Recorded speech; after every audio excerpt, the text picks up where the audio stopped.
Salut à tous, laissez vos commentaires ci-dessous avec vos réflexions et les leçons que vous avez tirées de cette histoire, et n'oubliez pas de liker la vidéo et de vous abonner à la chaîne. Voici l'histoire de Mia, un récit de douleur, de trahison et d'un retournement de situation qui a tout changé. Mia a grandi dans une famille où l'amour semblait conditionnel, et un jour d'anniversaire, sa vie a pris un sombre tournant. Sa douleur est réelle, brute, et chaque mot vient directement de son cœur. Alors, restez avec nous, partagez vos points de vue et faites passer le message. Plongeons ensemble dans son parcours fait de peine et d'une douce revanche. Mia a toujours cru en l'amour familial, mais les choses ne se passaient pas toujours comme elle l'aurait souhaité. Le jour de son anniversaire, elle se sentait invisible à la maison. Elle attendait un petit geste ou un joyeux anniversaire sincère, mais rien n'est venu. Ses parents étaient absorbés par leurs propres préoccupations, oubliant le seul jour où elle espérait un peu d'attention. Dans un moment de solitude silencieuse, Mia s'est demandé si elle avait vraiment de l'importance.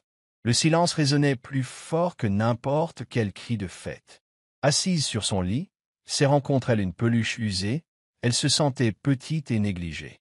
Ce jour-là, Mia a fait la promesse silencieuse que les choses allaient changer. La semaine suivante, la famille a organisé une grande fête pour la petite sœur de Mia, Lisa.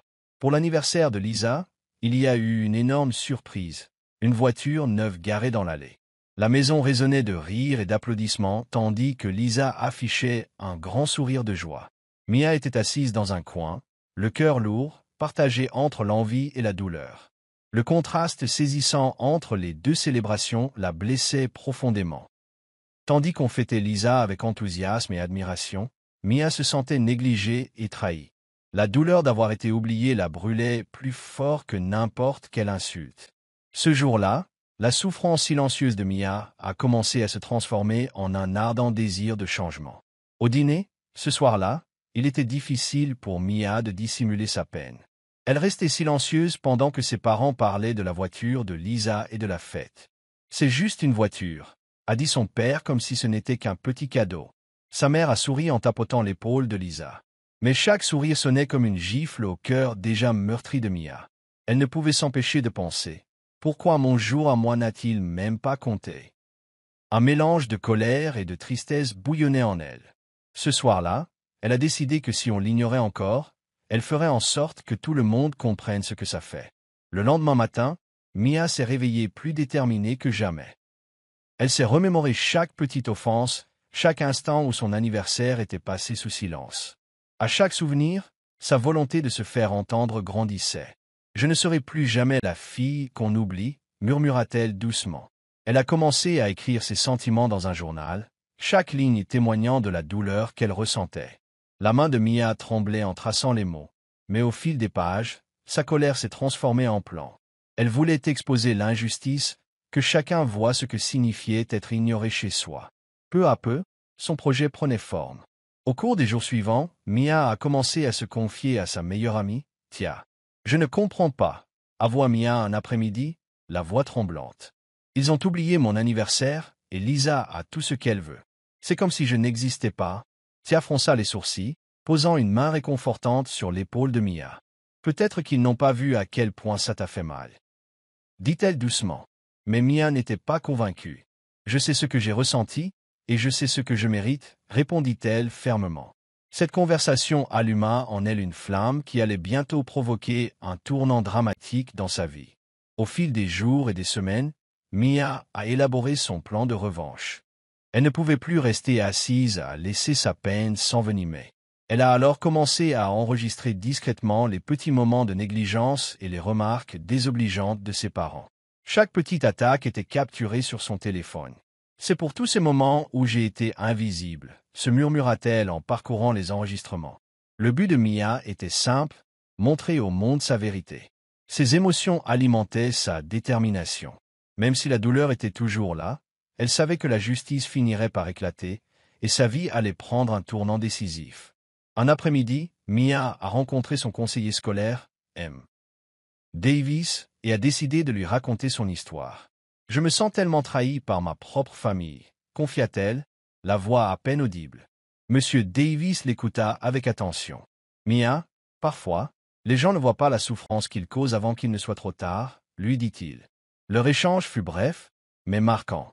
Il lui apporta une nouvelle perspective. « Je ne vais pas laisser passer ça », lui répondit-elle avec détermination.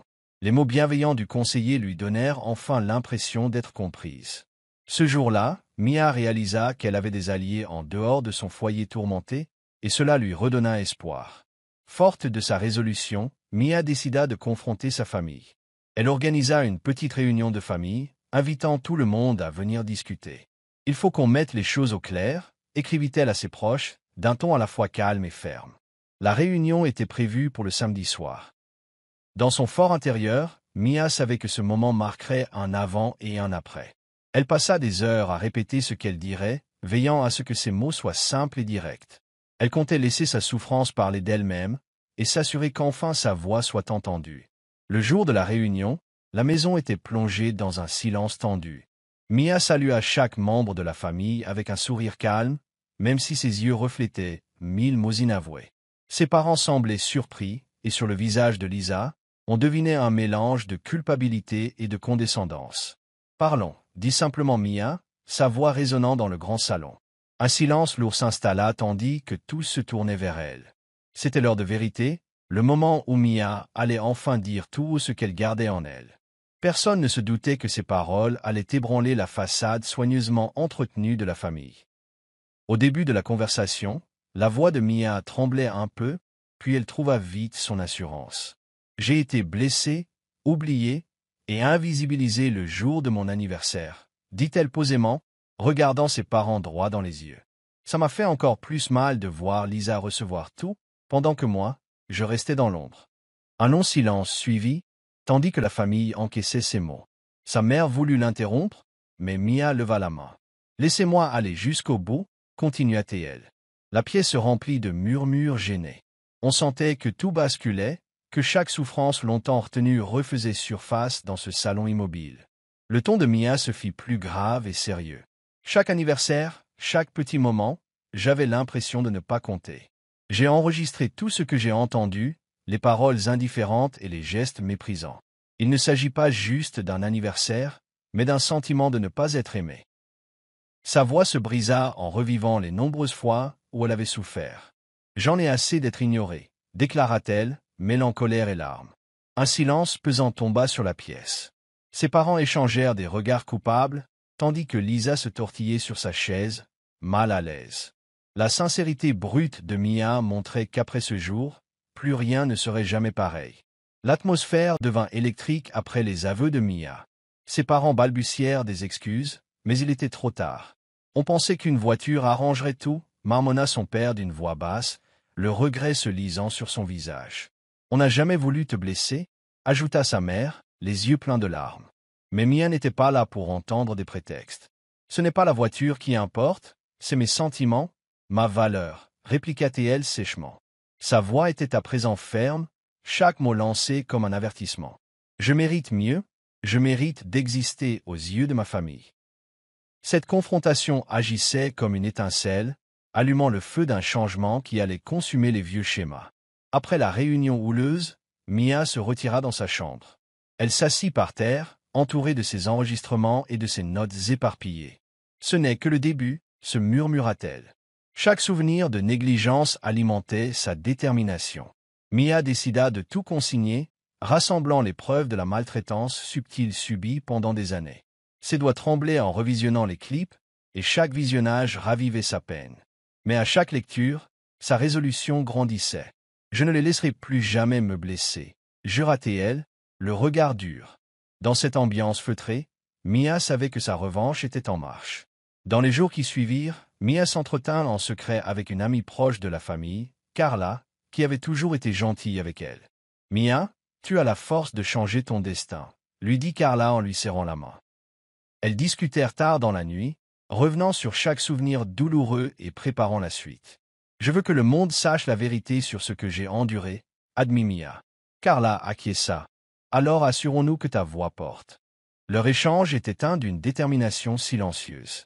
Dans la pénombre, larmes et ténacité se mêlaient, et Mia sentit naître une lueur d'espoir. Elle n'était plus seule, et c'était déjà un grand pas. Un soir d'hiver, Mia décida qu'il était temps de parler en privé avec ses parents.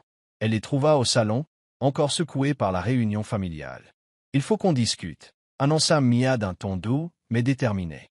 Son père leva les yeux, marqué par le regret, tandis que le regard de sa mère se dérobait. « Je n'arrive pas à surmonter la peine que je ressens, » poursuivit Mia, en tentant de garder la voix ferme. « Votre négligence m'a donné l'impression de ne rien valoir. J'ai tout enregistré pour que vous ne puissiez pas vous cacher derrière des excuses. » Un nouveau silence s'abattit tandis que ses parents assimilaient ces paroles. Ce fut une conversation douloureuse, sans artifice, un moment de vérité qui allait à jamais transformer leur famille.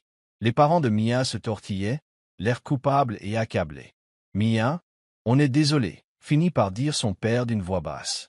Sa mère ajouta, « On ne se rendait pas compte à quel point ça t'affectait. » Mais les yeux de Mia brillaient d'une colère muette et d'émotion retenue. « Désolé ne suffit pas, » répliqua-t-elle, la voix tremblante mais assurée. « J'avais besoin qu'on me voie, qu'on m'aime, et vous ne l'avez jamais fait. » La discussion tourna à l'échange amer de reproches et de regrets.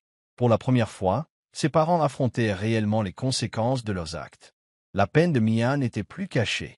Elle était exposée au grand jour pour que tous la voient.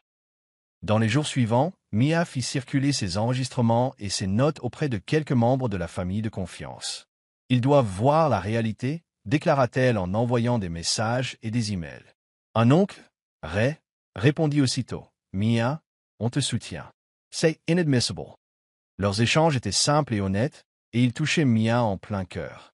Chaque message, chaque appel la réconfortait et lui montrait qu'elle n'était pas seule à combattre cette injustice. À chaque preuve partagée, la vérité sur la manière dont on l'avait traitée se répandait peu à peu. Ces mots clairs et directs permettaient même aux plus lointains membres de la famille de saisir l'ampleur du problème. Puis survint un rebondissement auquel Mia ne s'attendait pas.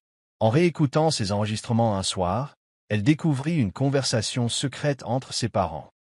Ils avaient planifié de lui cacher son anniversaire, orchestrant chaque détail pour s'assurer qu'elle soit laissée de côté. Cette révélation bouleversa Mia. « Ils ont tout prémédité », murmura-t-elle, la stupeur laissant place à une colère sourde. Cette preuve irréfutable ne faisait pas que confirmer ses plus grandes craintes, elle lui offrait aussi la preuve qu'il lui manquait pour renverser la situation. Ce secret ajoutait une couche de trahison si profonde que même ses amis les plus proches, mis au courant, en furent choqués. Face à ce nouvel élément, Mia se sentit à la fois anéantie et galvanisée. La découverte attisait encore plus son sentiment d'injustice, mais décuplait aussi sa détermination. Elle passa de longues heures à enregistrer ses réflexions, chaque mot teinté à la fois de douleur et d'une volonté inébranlable. « Je ne laisserai plus passer ça », se répéta-t-elle. Elle se mit alors à contacter un avocat local, réputé pour défendre ceux qui souffraient de maltraitance. L'avocat l'écouta attentivement et promit de l'aider à entreprendre des démarches légales. Le cœur de Mia battait à tout rompre, entre colère et espoir. Cette révélation fut un déclencheur, la poussant à franchir le cap pour obtenir enfin la justice qu'elle réclamait. Bientôt, Mia se retrouva dans le petit cabinet d'un avocat bienveillant, M. Collins. « Mia, ce que vous me racontez est fort, » dit-il en opinant doucement de la tête. « Nous allons faire en sorte que votre histoire soit entendue. » Ces mots lui donnèrent du courage. M. Collins expliqua que les preuves étaient suffisantes pour exiger un vrai changement de la part de sa famille. « Vos parents ne pourront plus se retrancher derrière de simples excuses, » ajouta-t-il fermement. Mia l'écouta, le cœur emballé, consciente qu'enfin, sa douleur pourrait entraîner un véritable tournant. Avec cet allié désormais à ses côtés, elle savait que sa quête de justice était lancée pour de bon. Au cours des semaines suivantes, les événements prirent un virage spectaculaire. M. Collins porta l'affaire devant la justice, et la nouvelle se répandit rapidement chez les membres éloignés de la famille et dans le voisinage. Le tribunal statua en faveur de Mia sur plusieurs points, obligeant ses parents à reconnaître le mal qu'ils lui avaient causé. « Il ne s'agit pas de punition, mais de remettre les choses à leur place », déclara M. Collins pendant une audience tendue. Mia restait silencieuse, le regard fixé sur le juge, partagé entre nervosité et soulagement. Cette affaire marquait un tournant non seulement pour elle, mais pour toute sa famille. Chaque mot, chaque témoignage représentait une étape vers la reconquête de sa dignité. Alors que la procédure légale progressait, la famille de Mia se retrouva sous le feu des critiques. Ses parents, autrefois si fiers, devaient désormais faire face aux conséquences réelles de leur négligence. Le tribunal les obligea à suivre une thérapie familiale et à faire des réparations. Même Lisa dut reconnaître son rôle dans cette histoire. « Je ne voulais pas te blesser », répétait sa mère en privé, mais ces mots n'avaient plus vraiment d'impact sur Mia. À la surprise générale, le juge souligna également que les actes de Mia avaient permis de révéler une vérité restée trop longtemps dans l'ombre. La réaction du public fut vive, entachant lourdement la réputation de la famille qui s'efforçait de sauver les apparences. De son côté, Lisa, qui avait jusque-là profité de sa voiture neuve et de toute l'admiration, se retrouva rongée par la culpabilité. Chaque fois qu'elle regardait sa voiture, elle ressentait un pincement au cœur. Un après-midi, elle s'approcha de Mia, les yeux hésitants. « Je ne savais pas que ça te blesserait autant, » balbutia-t-elle. Mia secoua simplement la tête, le regard triste mais décidé. « Ce n'était pas juste la voiture, Lisa, » répondit-elle avec douceur. C'était surtout l'impression de ne pas compter. Ce court échange, ponctué de silences gênés, mit en lumière les profondes fissures au sein de leur famille. Il montrait aussi le prix à payer lorsque la négligence règne. Une fois les batailles judiciaires terminées, Mia s'attela à reconstruire sa vie. Elle s'inscrivit dans une université locale, résolue à forger un avenir libéré des blessures passées. Le soutien de ses nouveaux amis et alliés lui donnait un souffle de liberté. « Je trace enfin ma route », déclara-t-elle un matin ensoleillé, souriant à l'idée d'un nouveau départ. Chaque pas qu'elle faisait représentait une petite victoire sur la douleur d'avoir été mise de côté. Elle apprit à savourer les moments simples, la gentillesse sincère et les joies modestes que la vie lui offrait. Son histoire, autrefois pétrie de trahison, devenait peu à peu un chemin d'espoir. C'est alors qu'un nouveau rebondissement ébranla de plus belle la famille. On découvrit que l'argent ayant servi à acheter la voiture de Lisa provenait de fonds qui étaient destinés aux études de Mia. Cette révélation éclata durant les procédures judiciaires et mit en évidence l'ampleur de l'injustice. « Ils ont pris ce qui me revenait », murmura Mia, bouleversée, lorsqu'elle l'apprit. Non seulement cela confirmait son profond sentiment de trahison, mais cela ajoutait une part supplémentaire de tromperie. C'était difficile à encaisser, mais cela renforça aussi sa quête d'entière réparation. Chaque élément nouveau la rapprochait un peu plus de ce qu'elle méritait. Avec toutes les preuves rassemblées, la balance finit par pencher clairement du côté de Mia. Le tribunal exigea que ses parents réaffectent les fonds utilisés à un programme de bourse à son nom. Cette décision stupéfia toute la famille, et même Lisa ne parvint pas à masquer ses remords. « J'aimerais que tout soit différent », avoua sa sœur, la voix tremblante, lors d'un dîner familial. Mais le cœur de Mia, encore meurtri, sentit malgré tout un soulagement. La justice rendue n'était pas qu'une question d'argent, c'était aussi la reconnaissance de sa valeur. Une victoire douce amère qui signait la fin des anciennes blessures et l'avènement d'un avenir plus équilibré.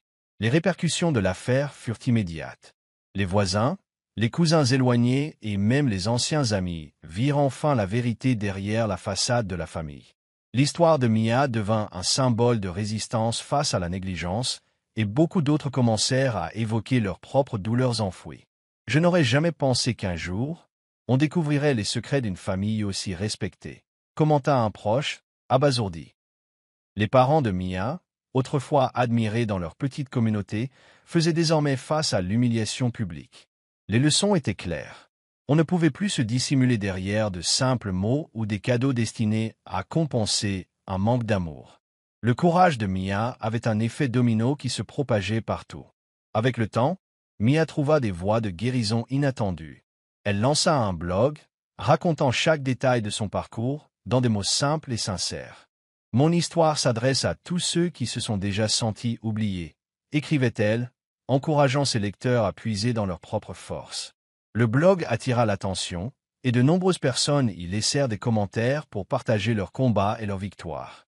La parole franche et directe de Mia trouva écho chez beaucoup, qui l'encouragèrent depuis les 4 coins du pays. Le chemin restait semé d'embûches, mais chaque mot de soutien et chaque témoignage participait à sa guérison.